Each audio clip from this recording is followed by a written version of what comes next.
আসসালামু আলাইকুম। আজকে শেয়ার করছি সরপুঁটি মাছের একটা রেসিপি। প্রথমে আমি মাছগুলোকে কেটে পরিষ্কার করে ভালো করে ধুয়ে সেগুলোকে হলুদের গুঁড়া, মরিচের গুঁড়া, লবণ দিয়ে মাখিয়ে তেলে ভেজে নিয়েছি।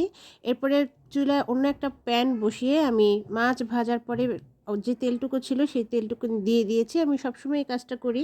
মাছের তেল দিয়ে বা মাছ ভাজার তেল দিয়ে তরকারিটা বা মাছটা রান্নার চেষ্টা করি, তাতে তরকারির স্বাদ আরেকটু বৃদ্ধি পায়। এরপরে আমি কুচনো পেঁয়াজ দিয়ে লবণ দিয়ে ভালো করে নেড়ে-চেড়ে দিয়ে দিচ্ছি আদা বাটা, রসুন বাটা। চাইলে এখানে আদা বাটাটা স্কিপও করতে পারেন, তবে আমি ব্যবহার করেছি।